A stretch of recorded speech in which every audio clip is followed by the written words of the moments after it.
What's up, everybody? It's me, Thatdudemax. This is going to be my top 10 games of 2025. Yes, this video is extremely late. It was meant to come out many months ago. I originally wanted this to be my first video of 2026, but obviously that did not happen due to the production issues with the Best of 2025 compilation and other things as well, if you read the description of my last video. Even though 2026 is halfway over, I still wanted to make this video and just give my thoughts on my favorite games from 2025. And just a little heads up for these top 10 videos, if I ever do another one of these top 10 games videos. The games don't always have to be like games that came out during the year. It could just be whatever I played that year. I keep a list of all the games that I play and I rank them. So yeah, but I mean, for this list, that's not really going to be the case. This is all kind of new games that came out in 2025 anyways, but I just wanted to put that out there. I guess without further ado, we can get started. So for number 10, we have Easy Delivery Co. To be honest, I haven't played a whole lot of this game. I haven't finished it. I mean, just being straight up, all I've really played is what I recorded for the video that I posted on my channel. But I do intend to go back and play it once I finish more of my backlog. But I put this on my list just because I really liked this game. I guess what drew me in was the graphics, really, the aesthetic of this game. The description on Steam is literally, it's a relaxing driving game with strange secrets, and just all the visuals and just the general aesthetic of the game made it seem very interesting and cozy as well, along with a lot of room for mysteries, hidden things. I'm excited to get back to it whenever I can, but I'm currently busy playing Octopath Traveler 0 right now still. And I thought it was cool too because at the time, I think when this came out, I was actually working a delivery job like this where I had to just drive around and deliver deliveries. That was another layer as to why I like the game. Yeah, I mean, it's pretty simple gameplay. Yeah, I love the world. The graphics are charming, and yeah, I recommend this game. Next up, for number 9, we have Octopath Traveler 0. As I just mentioned, I've been playing it. This has kind of just been the game I've been playing a lot recently. Kind of just my go-to game right now. People's opinions can be pretty split on JRPGs. Me personally, I love them. I like turn-based combat, and Octopath Traveler 0 just does a really good job of making the turn-based combat system really addicting. I love the shield breaking mechanics and just doing boss fights. I love the HD 2D style. I mean, maybe it's a little overdone now with all the Square Enix games that do it now, but I still really like it. I loved it back when the first Octopath Traveler came out, and I still really love the HD 2D style now with this game. My current playtime is 127 hours, maybe more towards 128 actually, but I still feel like there's way more for me to play too. Like, dang, this game feels really long, honestly, and I started playing it a while ago. It's lasted me a good while. If you like long games, then this one would probably be a good one for you. I will say it does feel very similar to the first Octopath Traveler, maybe a little too similar. I mean, it also has like some of the same characters, and that's another thing. I feel like there's way too many playable characters. To a certain point, it gets redundant. You have all your classes, but then you start getting multiple characters that have the same classes, and it's like, which one do you pick? I don't know. I mean, I just kind of go with whichever one that I want, honestly. Whichever ones are kind of the strongest. You can have up to 8 characters in your party at a time, which is pretty cool. And the characters that are not in your party, you can have them train on the side so they can,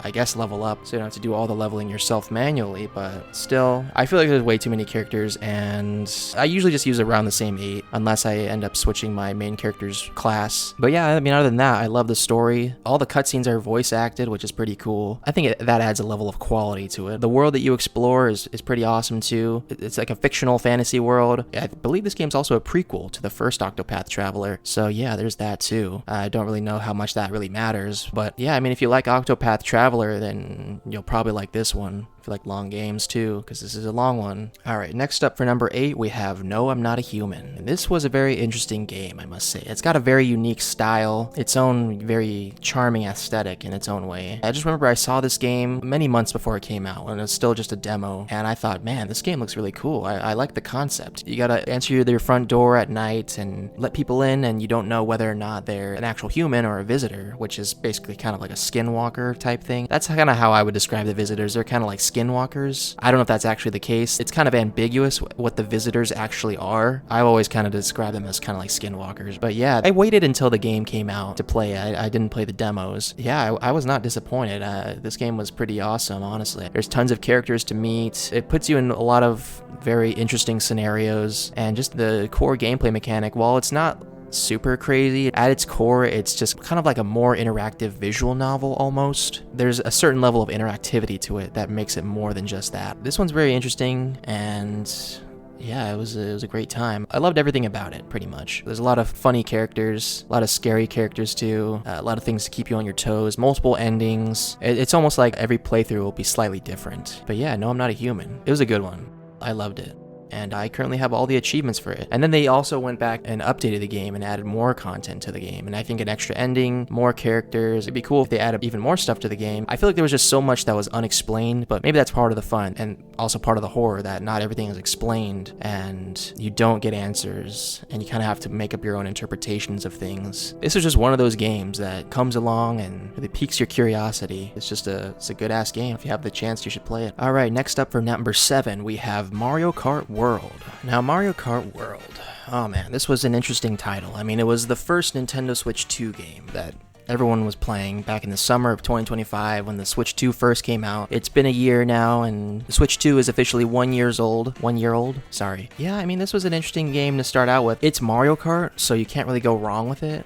Although, I don't know, it's not my favorite Mario Kart. It's a pretty good game for what it is, but it's just like, at the end of the day, it's just Mario Kart again. Although I did rank it higher than all the previous games, though, so that says something, I guess. The reason I ranked it higher than all the other games was that I just enjoy the core gameplay a lot more. You really can't go wrong with Mario Kart. It's a tried and true formula. They've made so many at this point, and it's fun every time, but at the same time, it's just like, it feels almost too similar to the previous installments in some areas. The graphics are a little different, but at the same time, they look very similar to Mario Kart 8. You can tell the art style is slightly different for the characters. I do love the roster though. The roster went crazy with all the strange additions they made with all the enemy characters and just characters you would never think would ever be playable in Mario Kart. The roster is truly probably the best part of the game, honestly, if you ask me. And then the characters have costumes. Of course, not every character has costumes, but still, just the fact that the characters have costumes this time around is pretty cool. And not all the costumes are super great, but still, it's a start, I guess. There's also no car customization, I believe, which wasn't a big deal. I kind of like all the preset karts they have. The side modes were okay. Knockout Tour was an interesting concept. I like the idea of it. It was kind of like a fun shake-up to the formula. Free roam, I like the concept of free roam, but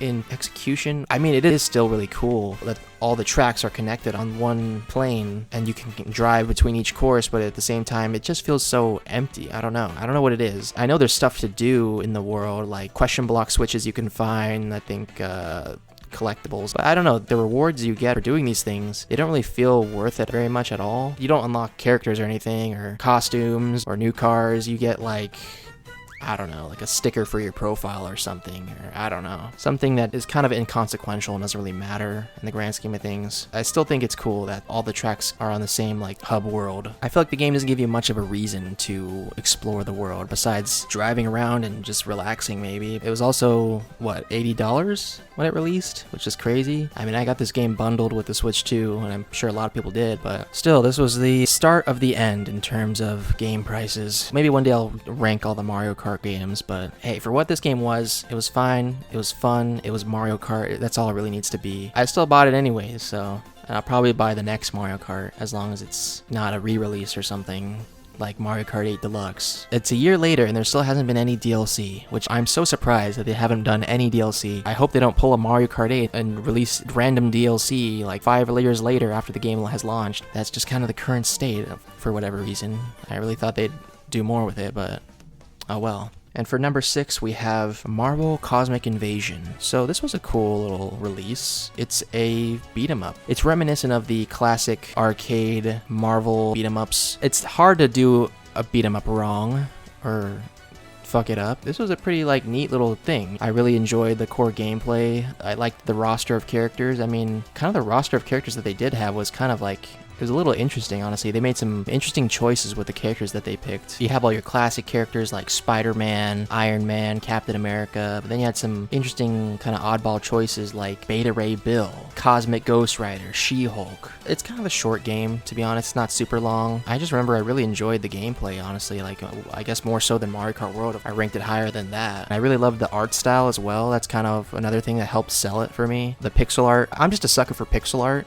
honestly, but I really love the art in this game, and not even just the pixel art, the animated intro, the artwork that's done for like the cover and just the external material. The story's not anything super crazy or anything, it is what it is, but it's fun. You just visit various different places in the Marvel universe, and it's a great time, honestly, and especially with friends. You can do up to 4 players. If you love beat 'em ups or if you love Marvel, then give this one a shot. Why not? For number 5, we have Metroid Prime 4. Now, I'm going to be honest again, this is another one I haven't played a super whole lot of. I've been playing it kind of on and off, to be honest. I mean, I started playing it around when it came out, and I'm still kind of trying to get through it. I do like the core gameplay though. It's really fun. It's kind of one of the only first-person shooter games Nintendo does, and not even mentioning that this has been a long-awaited title. People have been waiting for Metroid Prime 4 for years. We finally live in a world where Metroid Prime 4 exists, and I've seen a lot of people talk bad about the game, saying, you know, it doesn't really live up to the hype. It's kind of empty, it's kind of boring, and I kind of agree. In some areas, the world does feel a little empty, not gonna lie, especially the main hub world that you drive through. Yeah, I mean, I really don't have that much to say. I really like the core gameplay. It's a first-person shooter Metroid game. I don't even really like Metroid that much. The only reason I played this game was because there's so much hype around it. I haven't even played the first 3 Metroid Primes. Maybe one day I will, but I just figured why not just play this one. It left a solid impression on me. Alright, next up for number 4, we have Kirby Air Riders. Yes, I ranked it way higher than Mario Kart World. You can make a lot of comparisons between these two games. They came out around a similar time frame, but I just feel like as a racing game, Kirby Air Riders does a lot more interesting things with the kart racing formula. I just feel like there was so much more for you to do in this game than compared to Mario Kart World. I had a lot more fun with Kirby Air Riders than I did with Mario Kart World. Maybe it's because it gave you a list of challenges for you to accomplish. That kept me playing the game for a long time after it released, trying to fill out the checklist of things to do. I must say, at first, I didn't really think much of the game, but as I kept playing it, it kind of grew on me. There were some annoying challenges on there, not gonna lie, but I really liked the overall package. And there's 3 whole game modes. There's online mode, there's a story mode, and I mean, that's pretty much it. There's a lot of customization as well. You can make your own kind of what are they called? Machines? I don't know, I'm just gonna call them cars for simplicity's sake. You can customize your own cars, you can share them online, you can use cars that other people have created, you can put hats on your character, that's pretty fun too, I don't know. But yeah, there's so much fun to be had in this game, and even just playing it solo, there's so much content as well. I just feel like this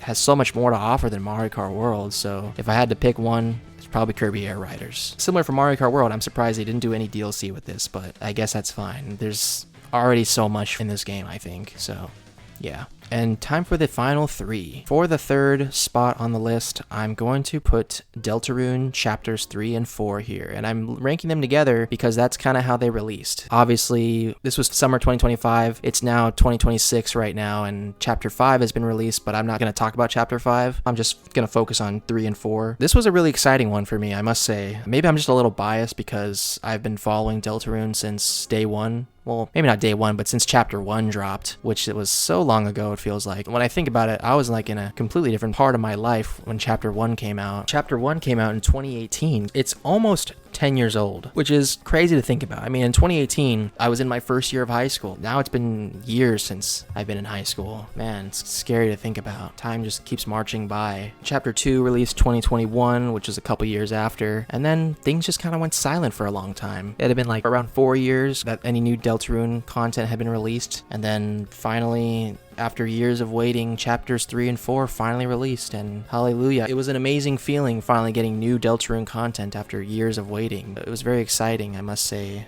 At least for me personally. And damn, now we're on Chapter 5. The game is more than halfway over. There's only 2 chapters left. Let's try to focus back on Chapters 3 and 4. As I said, it was exciting to get more Deltarune content, especially getting 2 whole chapters. I was really curious on how it was going to continue. I mean, it was left off kind of on a cliffhanger. Ultimately, it didn't kind of go in the way that I thought it would. I mean, yeah, there was a TV villain. I kind of assumed to be kind of like a TV-themed world, and it was. It was pretty fun and interesting, I think. A fun little adventure. I really liked the character of Tenna. He was a fun little guy. The introduction of the Roaring Knight was pretty amazing as well. Finally giving us a main antagonist kind of character. Now there's just the mystery of who the Roaring Knight is. I kind of thought Toriel would play more of a role in the chapter. She had a role, but not super important overall. Same with Undyne. Both of those characters kind of just showed up kind of at the end of Chapter 3, and as soon as they came, they were gone. There's a lot of interesting gameplay elements in this one. I mean, the whole Zelda-inspired sequence was pretty fun. I like the aesthetic of that. The little music game, game, the cooking game. Those were pretty fun little side things. Yeah, I mean, overall, Chapter 3 wasn't super serious or anything. It was just kind of like another silly adventure. Kind of thought it was going to be like the last kind of, oh yeah, this is a little silly adventure, kind of like Chapter 1 and Chapter 2, and then Chapter 3 was going to be like, okay, this is the last kind of lighthearted stuff. Ultimately, it was pretty lighthearted. There wasn't much like, I don't know, main story stuff, to be honest. It's just kind of like, oh yeah, this is all like a game show. We're kind of just having fun, having a good time. Overall, there wasn't much story progression or anything, I would say. Maybe like a little bit of character development, the Roaring Knight reveal at the end as well. But yeah, I mean, that's kind of all I have to say about Chapter 3. Now, Chapter 4 was pretty damn cool, I must say. Now, that was kind of like a more serious chapter, is what I thought. There was no like main antagonist character, similar to King, Queen, or Tenna. I guess it felt like it was pushing the narrative forward more. That's just kind of how it felt anyways. I really just loved the vibe that Chapter 4 was going for. Had more of a serious tone. There was a lot more character development, I think, in that one as well. Gerson was a pretty fun character as well. I guess I kind of thought Noelle would have some kind of role eventually too, but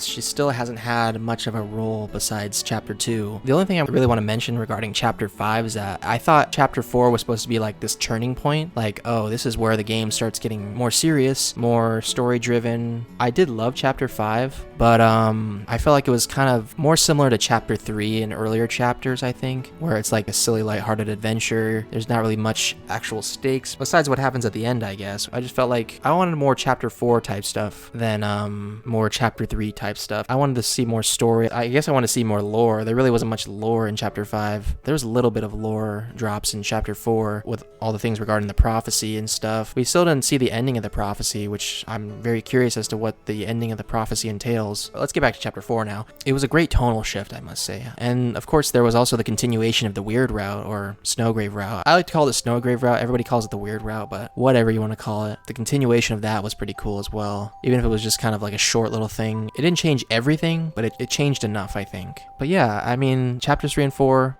both pretty solid. It was cool getting both of these chapters at the same time. I'm just excited for what comes next with Deltarune. It's one of the things that keeps me going. I want to see how the rest of the game plays out. I really want to see like how it will end. There's still a lot of questions that need to be answered. There's the whole Gaster mystery as well. Gaster has been like a mystery for years at this point. It's like since Undertale, and it's just like there's so many unanswered questions. I really hope everything gets answered in a satisfying way, but we'll see. Only time will tell. All right, and for number 2, we have Donkey Kong Bonanza. I like this game a lot more than I expected, honestly. When it comes down to why I like games a lot, it's usually down to either the story or the core gameplay mechanics. The reason I rank Deltarune so high is kind of just like, I like the core gameplay. Maybe the story could be a little better. I do still really enjoy the story and on all the characters especially as well, and how they interact with each other. But with Donkey Kong Bonanza, it's mainly just the gameplay that I'm there for. The gameplay is just super fun. It's just amazing how you can destroy almost everything in the game. I mean, when you first start up the game, it's like it puts you in this cave just full of gold, and it makes you feel like you have to smash all the gold, collect it all. And so you're just kind of stuck in the cave for like an hour or two just doing that. It's a good way of like showing how addicting the gameplay can be. The boss fights weren't really anything to write home about. I did really enjoy the return of King K. Rool. That was pretty exciting. He's a cool character, and I'm glad they finally brought him back. I mean, I can understand maybe wanting to try new antagonists and stuff, but there really wasn't as good of a Donkey Kong antagonist as King K. Rool, I must say. Like, all the other ones were just kind of like, they felt like fodder, kind of just like filler characters. I don't know how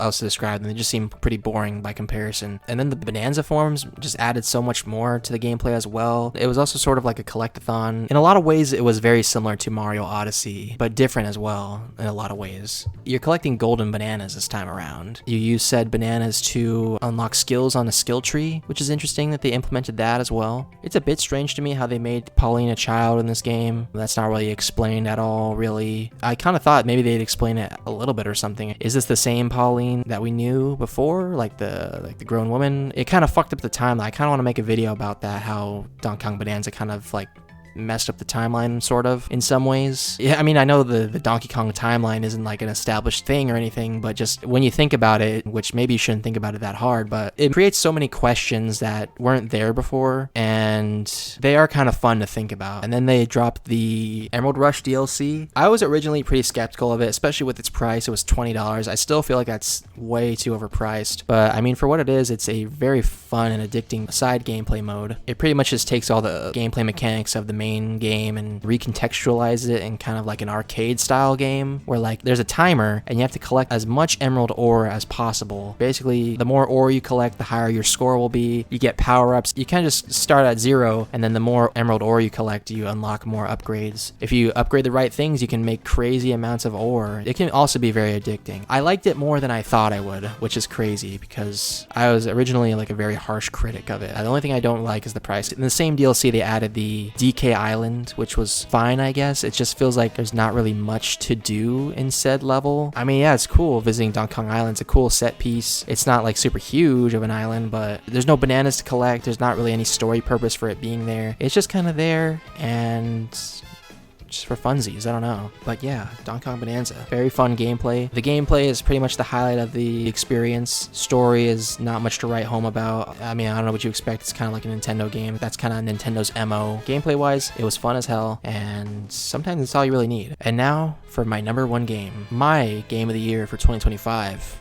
My personal choice. I'm gonna have to go with Hollow Knight Silk Song. I have not played Expedition 33, Clair Obscur, whatever the hell it's called. I have not played that. I really think Silk Song should have won Game of the Year. The gameplay is just so satisfying. This game has given me some of the most fun that I've ever had playing a platformer, I must say. It's very satisfying to control. The combat system is pretty well done. There's such a variety to it too. All the different tools you can equip, all the different effects you can have. It's not the hardest game you'll ever play or anything, but it gets challenging at some point. It gets really challenging at some points, and if you love a challenge, then this is probably the game for you. There are some crazy fights in here. The art style is just beautiful. The cutscenes, everything is just beautiful in this game. The environments, the characters, the story is alright. It's just an amazing experience, I must say. There's so many things to do as well. So many side quests. You could 100% the game too.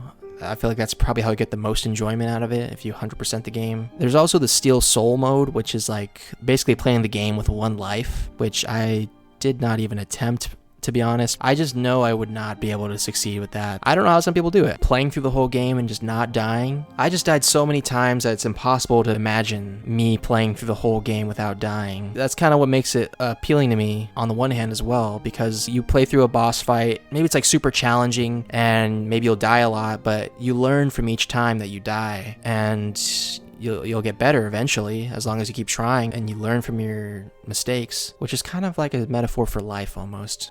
Maybe I'm thinking about it too much. Damn, this was just a good-ass game. I fucking loved it so much. And it was only $20. I heard they were going to put out DLC for this game. There just has not been any news about that at all. Just a name. It's just called Sea of Sorrow. But you know I will be there. Once it fucking releases, I will eat that shit up. It's just a really well-made game. There was so much time and passion and effort put into this fucking game. I can see why it took so long to come out. It's a similar case to Metroid Prime 4. Not as long as Metroid Prime 4. Metroid Prime 4 was maybe over a decade in the making, I think. But this game, there was still, several years of waiting between the original Hollow Knight and Silk Song. But still, for what it is, like, man, yeah, they definitely delivered. It's just a beautiful game. There's so much fun to be had. It's a good challenge if you like challenge. And I cannot recommend this game enough. You should definitely go play it for yourself. If you are a so-called gamer, then play this game, please, for your sake and for mine even. Please play it. It's fucking fire. But yeah, that was my top 10 games of 2025. Let me know what you guys think down in the comments. Do you agree with my picks? Do you think my takes are bullshit? I feel like I'm qualified to speak on it, I guess, as a lifelong gamer. But yeah, let me know what you guys think. What was your favorite game of 2025? What do you think should have won Game of the Year? You think Expedition 33 should have won? It's funny, I never heard anything about that game before I heard it got Game of the Year. I did not even know it existed before it won Game of the Year, which is just funny to think about. Maybe it is good. Maybe it does deserve that. Maybe I should give it a shot. Maybe it is Game of the Year material. Alright, I'm gonna try to stop talking now. Thanks for watching the video. Hopefully I can put out more videos soon. I'm gonna try to do that more, I'm trying to get back into making content again. I really want to get back to it